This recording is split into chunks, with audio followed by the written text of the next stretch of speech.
For the past few weeks, I've been learning how to use Unreal Engine, a tool I had no previous knowledge of, as fast and efficiently as possible. Right now, I'm actively developing a free machine learning game for beginners called Code Royale with a small team I've assembled. But more on Code Royale later. In this video tutorial, I want to show you how I learn things in general. And we'll use my learning strategy to build a simple statistics game demo together in Unreal Engine. My learning strategy consists of playing 3 games I've designed for myself every single week: Avoid the Hooks, Contact-Free Circuit, and Explore the Space. Avoid the Hooks is for the mind. Contact-Free Circuit is for the body, which thankfully helped me get shredded these past few months. And Explore the Space is for the spirit. We're going to go through the details of each of these games together, starting with Avoid the Hooks.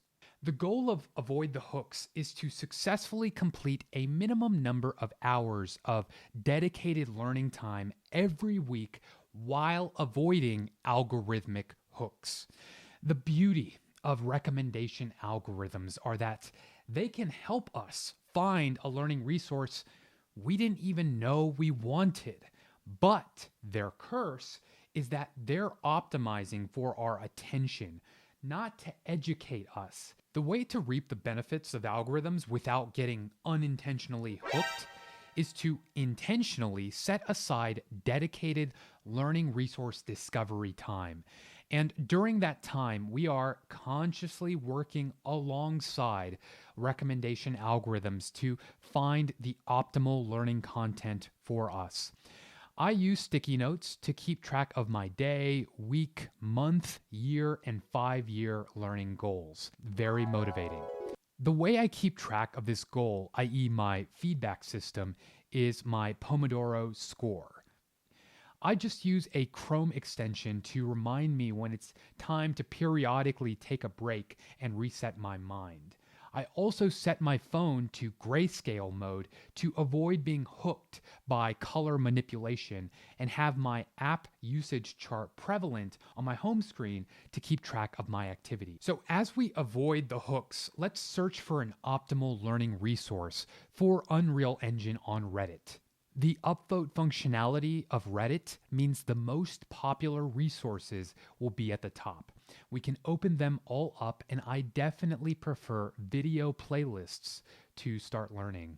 Looks like Unreal themselves have an epic tutorial playlist, but so does this independent educator named Katie. So we'll go with Katie as our initial learning direction. And now that we have a direction, it's all about magnitude, meaning how intensely can we learn from these resources. Before we make a statistics game, let's just mess around by seeing if we can create a simple battle royale type game that lets 100 players try to be the last man standing in a deathmatch. And that sounds difficult, but turns out there's several battle royale templates on the Unreal Engine store. So once we install one, we can add on other types of map layouts from the Unreal store to make the entire base map bigger and more varied. It gets pretty crazy, as you can see. There's an absolute combinatorial explosion of complexity that can arise in any game full of assets and game mechanics and design patterns and networking code. There's so much. With Unreal, we can use blueprints, a visual scripting system, or C++ to write out game logic. And in order to brush up on my C++ knowledge, let's use GPT-3, OpenAI's state-of-the-art language model, via this website, Simplify.so, to quickly create a simplified explanation of how pointers and memory work in C++. Now, having learned a bit of the basics of the Unreal editor, we can move on to building our statistics game. I beg to dream and differ from memory management. Ding. But the Pomodoro timer says it's time for a break. We can do this by playing my second game, Contact-Free Circuit. Because of the pandemic, it's much harder to play full contact sports like kickboxing with people in person due to the health hazards. But contact-free sports like Echo Arena offer the same competitive physical play in the safety of your own home. My entire garage is dedicated to Echo Arena, and I practice every single day. Echo is a multiplayer VR esport. It's basically space hockey, 4v4 matches, and you got to get the disc into the goal. I love Echo. I love winning games. I love the camaraderie that comes from it, the celebrations, the smack talking, everything. It is the future of sports. My favorite part is stunning people. I'm like a beater in Quidditch. The game requires hand-eye coordination, flexibility, agility, fast response times, muscle memory, upper body strength, and coordination. So the more fit you are in real life, the more capable you'll be in the game. My daily workout routine, called the No Contact Circuit, helps me improve my Echo performance. The equipment I use are 2 water jugs and a City Birds pull-up set. That's it. I dedicate different days to back and biceps, triceps and chest, legs, and full body. I also dedicate 2 days to 15-minute HIIT routines. They're just the same fitnessblender.com videos I've been watching for months now. I used to eat Uber Eats every single day, and I get nauseous just thinking about all that unhealthy food.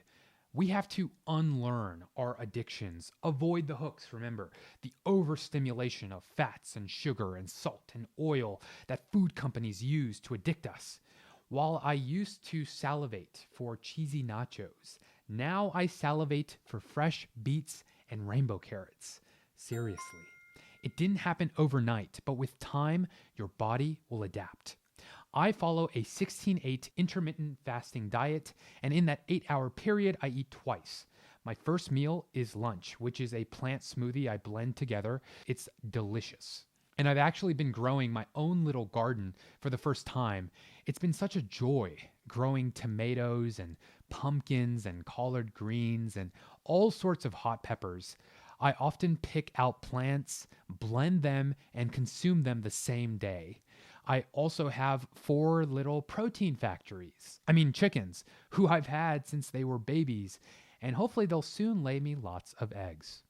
Okay, so our Pomodoro break is now over. Let's get back to building our statistics game. In statistics, 3 basic terms are the mean, median, and mode, which are statistical measures of center.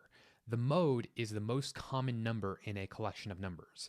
So what we want to do is we want to create a game around that called Find the Mode, where we're given a collection of numbers, and then we have to use mental math to just basically look at those numbers and decide which is the mode, which is the most common number from that list. And then once we know what that number is, we want to draw it. And if we look through the Unreal Engine store, Peter Macharzelski has this beautiful speech recognizer plugin that he built that we can download and use in our project. So we're going to create a brand new empty game in Unreal Engine called Find the Mode. And then we're going to add the plugin in so it shows up and we can see it at the top of the dashboard. And then we can open up Peter's plugin right inside of Unreal Engine and see all of this incredible functionality that he's built in. And we can play around with it a little bit first. And the first thing we'll do is we'll load up the test map that he built. And we can see that there's already several games that we could play inside of this test map. And if we test out this drawing interface, we can just draw our own symbols and then convert them to training data automatically. Basically what this is it's a neural network built in C++ that has a GUI to train the network. We can even train the network without touching code. Most of this we can do without touching code. That's part of the beauty of Unreal, is there's so much visual scripting involved. We'll notice that all of this falling cube logic that we notice in this first game is in blueprints. So we can see that logic in blueprints, what time it's falling, what are the intervals, what are the rates, what are the symbols that are falling. But if we want to find this neural network, we're going to have to go into the C++ code. And there are quite a few files here, but really the main neural network is just right here in this file. It seems like it's a feed-forward network. There are a bunch of event listeners and helper functions that are happening here, but we're going to add our own little simple C++ logic here that says that instead of these symbols that are being generated, let's just generate some random numbers between 1 and 9. So we want to have some very, very simple numbers, and we're going to generate, let's say, 5 of them. And then we're going to display them to the user in the GUI later using blueprints. So that's the game. It's basically timed mental math exercises in statistics, which uses machine learning to implement basic drawing functionality. And now we're at the end of the day. We finished playing Avoid the Hooks for 8 hours and Contact Free Circuit for 1 hour, but there's one more game to play: Explore the Space. The goal of Explore the Space is to strengthen a social bond, ideally with a study buddy, someone who is learning the same things as you are, because one of the most effective things you can do to learn something besides building is teaching. And exchanging ideas with friends back and forth while exploring a virtual or physical space is something that I often do. But it doesn't necessarily have to be with an existing friend. It could just be for the sake of social interaction, which is an essential need we all have as social creatures. My favorite game in this regard is Fortnite. Coordinating and communicating with teammates to stay alive is so much fun. It's relaxing, and it helps me prepare for the next learning sprint. But there are others. Pokemon Go is an augmented reality game you can use to explore the space of base reality with a friend, or geocaching, finding a human-placed item on a map together, a real-life treasure hunt, and all you need is a phone. So those are the 3 games I play every single week in order to learn as fast and efficiently as possible. Avoid the Hooks, No Contact Circuit, and Explore the Space. I have some sick videos coming up in the coming weeks, so make sure to subscribe to stay up to date. Code Royale Season 1 is going to start soon. Until next time, happy learning.